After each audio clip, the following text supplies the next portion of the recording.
नमस्कार दोस्तों, स्वागत है आप सभी का। इस वीडियो में हम हाइड्रोकार्बन्स के बारे में बात करेंगे। हम देखेंगे हाइड्रोकार्बन्स क्या होते हैं और इनकी एक्सट्रैक्शन कैसे की जाती है। अभी हाल ही में खबरों में था, इसलिए मैं इसको कवर करा रहा हूँ। करंट अफेयर पर्सपेक्टिव से काफ़ी इंपॉर्टेंट है। एंड तक इस वीडियो को जरूर देखिएगा। चैनल पर नहीं हो तो सब्सक्राइब अवश्य करिएगा। Politics, economy, GK, efficiency, environment, ecology की तमाम वीडियोस को देखने के लिए एक बार हमारी प्लेलिस्ट को जरूर चेक करिएगा। आप किसी भी एग्जाम की तैयारी कर रहे हो, हमारी प्लेलिस्ट करंट अफेयर की बाकी वीडियोस को देख के आपको काफ़ी हेल्प मिलने वाली है। इसलिए समय निकाल के हमारे चैनल को जरूर चेक करिएगा। GK, current affair, GK tricks कैसे वीडियोस के लिए हमारे चैनल को सब्सक्राइब करिएगा। चलिए शुरुआत करते हैं। देखिए, हाइड्रोकार्बन जो हैं वो फाउंडेशनल एलिमेंट्स होते हैं क्रूशियल एनर्जी रिसोर्सेज के पूरी ग्लोब में। हाइड्रोकार्बन एक ऑर्गेनिक कंपाउंड होता है जो कि सोलली कार्बन और हाइड्रोजन से बना होता है। हाइड्रोकार्बन, हाइड्रोजन प्लस कार्बन, एक ऑर्गेनिक कंपाउंड है जो कि सोलली कार्बन और हाइड्रोजन एटम से बना होता है। ये नेचुरली अकरिंग सब्सटेंसेस होते हैं और ये फाउंडेशनल एलिमेंट्स होते हैं कुछ क्रूशियल एनर्जी रिसोर्सेज के, जैसे कि क्रूड ऑयल है, नेचुरल गैस है, कोल है और इस प्रकार के बाकी क्रूशियल एनर्जी रिसोर्सेज हैं, उनके ये फाउंडेशनल एलिमेंट्स हैं। यानी कि ये जो क्रूड ऑयल है, नेचुरल गैस है, कोल है, ये इन्हीं हाइड्रोकार्बन से बनती है, अपने ध्यान में रखना है। हाइड्रोकार्बन्स प्राइमरीली सब टेरेनियन रॉक फॉर्मेशंस में लोकेटेड होते हैं, यहाँ पे ये मुख्यतः पाए जाते हैं।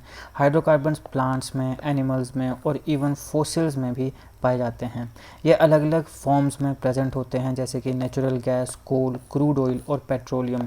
इस प्रकार के अलग अलग फॉर्म्स में हाइड्रोकार्बन्स प्रेजेंट होते हैं। हाइड्रोकार्बन्स एक्यूमुलेट होते हैं रिजर्वायर्स में अंडरग्राउंड, जब एक more resistant rock less resistant one के ओवरले करती है। ये मान लो लेस रेजिस्टेंट है, ये आपके पास मोर रेजिस्टेंट है। तो जब मोर रेजिस्टेंट रॉक टाइप क्या करती है, लेस रेजिस्टेंट के ऊपर ओवरले करती है, तो उसकी वजह से एक लिड बनता है, जिसकी वजह से जो हाइड्रोकार्बन्स हैं वो वहाँ पे एक्यूमुलेट होते रहते हैं। प्राइमरी सोर्स जो है हाइड्रोकार्बन का वो रॉक्स हैं अंडरग्राउंड, जिनको हम कैरोजन बोलते हैं। ये बहुत इंपॉर्टेंट है, सीधा सवाल पूछा सकता है। प्राइमरी सोर्स ऑफ हाइड्रोकार्बन क्या है? कैरोजन है। कैरोजन्स क्या होते हैं? बेसिकली ये ऑर्गेनिक मैटर्स के लम्स होते हैं जो कि अंडरग्राउंड प्रेजेंट होते हैं। अब जो टाइप ऑफ कैरोजन है, कैरोजन का टाइप डिटरमाइन करता है कि कौन सा हाइड्रोकार्बन प्रोड्यूस होगा।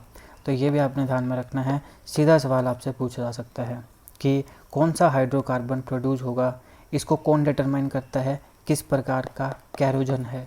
और कैरोजन है वो प्राइमरी सोर्स होते हैं किसके? हाइड्रोकार्बन के। अब यहाँ पे सवाल है कि हाइड्रोकार्बन हमने ये तो देख लिया कि बनते किससे हैं, कैरोजन से, लेकिन इसको एक्सट्रैक्ट कैसे किया जाता है, क्योंकि हमें यूज़ करने के लिए इनको एक्सट्रैक्ट तो करना पड़ेगा। तो देखिए, सबसे पहले होता है लोकेशन डिटर्मिनेशन। जो पेट्रोलियम जियोलॉजिस्ट होते हैं वो रॉक की पोरोसिटी और जो परमिएबिलिटी है उसको इवेल्युएट करते हैं। फिर उसके बेसिस पे ये हाइड्रोकार्बन रिजर्वायर्स को लोकेट करते हैं। बेसिकली हम जैसे मान लो ये सारी की सारी रॉक्स हैं, तो हम देखेंगे कि इसमें कौन सी रॉक है जहाँ पे हाइड्रोकार्बन प्रेजेंट है। तो ये खोज की जाती है, इस प्रकार से लोकेशंस को ढूंढा जाता है, डिटरमाइन किया जाता है। अब जो रॉक्स कैरोजन से रिच होती हैं, जहाँ पे कैरोजन ज़्यादा होता है, वो हाइड्रोकार्बन का सोर्स माना जाता है। पहले उन्हें आइडेंटिफाई किया जाता है, फिर डाटा ड्रिवन मॉडलिंग और एक्सप्लोरेटरी ड्रिलिंग की मदद से जो हाइड्रोकार्बन की वॉल्यूम है उसे एस्टिमेट किया जाता है।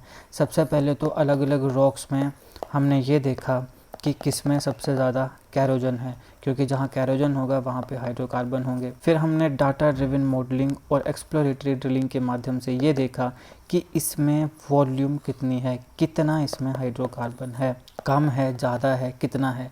तो पहले लोकेशन को डिटरमाइन किया गया, उसके बाद एस्टिमेट किया गया कि कितना अमाउंट ऑफ हाइड्रोकार्बन एक पर्टिकुलर जो रॉक है हमने ढूंढी है, लोकेट करी है, उसमें पाया जाता है। फिर आता है ड्रिलिंग और रिजर्वायर इंजीनियरिंग। इनका एम होता है मैक्सिमाइज़ करना एक्सट्रैक्शन को विदाउट हार्मिंग द रिजर्वायर।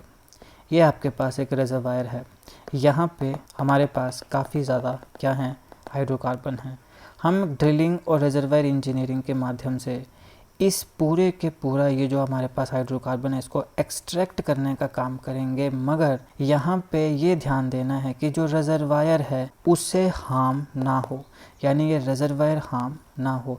हमने बस इस प्रकार से थोड़ा बहुत ड्रिलिंग करनी है और हाइड्रोकार्बन को बाहर निकालना है कि जो पूरा रिजर्वायर है ये हार्म नहीं होना चाहिए, इसे कोई दिक्कत नहीं होनी चाहिए। अब जो प्रोडक्शन वेल होता है उसे ड्रिल किया जाता है और फिर वहाँ पर एक मेन चैनल बनाया जाता है जिसके माध्यम से जो हाइड्रोकार्बन है वो सरफेस पे लाया जाए। अंदर है ना, मैंने आपको क्या बताया, अंडरनीथ रॉक्स हैं। तो हम इस प्रकार से एक चैनल बनाएंगे, उस चैनल के माध्यम से यहाँ पे जो हाइड्रोकार्बन्स हैं ये सरफेस तक लाए जाएंगे।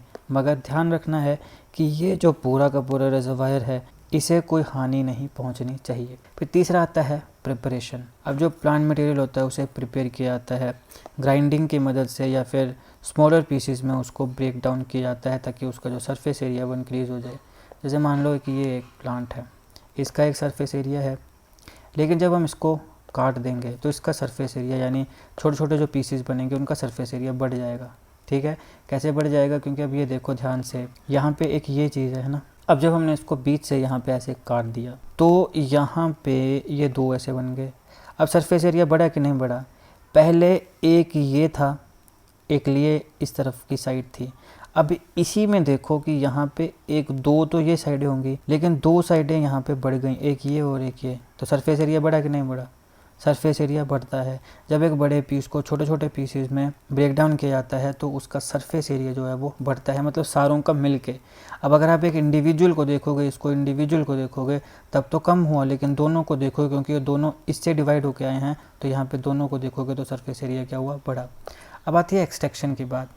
अब जो ये मटेरियल मैंने आपको बताया कि प्रिपरेशन ऑफ प्लांट मटेरियल जो है उसको प्रिपेयर किया जाएगा, कैसे? उसको ब्रेक डाउन करके ताकि सरफेस एरिया बढ़ जाए। तो ये क्यों किया गया?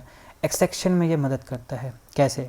जो एक्सट्रैक्शन वेसल होती है वहाँ पे ये जो प्रिपेयर्ड मटेरियल है इसे प्लेस कर दिया जाता है। ये एक्सट्रैक्शन वेसल है, यहाँ पे इस प्लांट मटेरियल को प्लेस कर दिया जाएगा।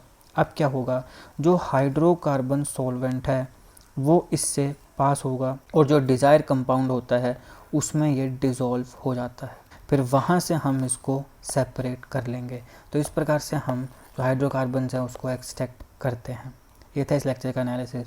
अब यहाँ पे ये देखो कि हमने इसको सिर्फ जीके के पॉइंट ऑफ व्यू से देखा है क्योंकि हम एग्जामिनेशन की तैयारी कर रहे हैं। यहाँ पे और भी बहुत टेक्निकल चीज़ें होती हैं जो आपके एग्जामिनेशन के लिए इंपॉर्टेंट नहीं है। जितना इंपॉर्टेंट था वो मैंने बताया। अगर आपको वीडियो अच्छी लगी हो तो लाइक करिएगा, शेयर करिएगा। Politics, economics, GK, geography, science, environment, ecology के तमाम वीडियोज़ को देखने के लिए एक बार हमारी प्लेलिस्ट को जरूर चेक करिएगा। आप किसी भी एग्जाम की तैयारी कर रहे हो, हमारी प्लेलिस्ट और करंट अफेयर के बाकी वीडियोज़ को देख के आपको काफ़ी हेल्प मिलने वाली है। इसलिए समय निकाल के हमारे चैनल को जरूर चेक करिएगा। GK current affair, GK tricks ऐसी वीडियोज़ के लिए हमारे चैनल को सब्सक्राइब करिएगा, बेल आइकन को जरूर दबा दीजिएगा ताकि किसी भी वीडियो की नोटिफिकेशन आपसे मिस ना हो। आपका बहुत बहुत धन्यवाद।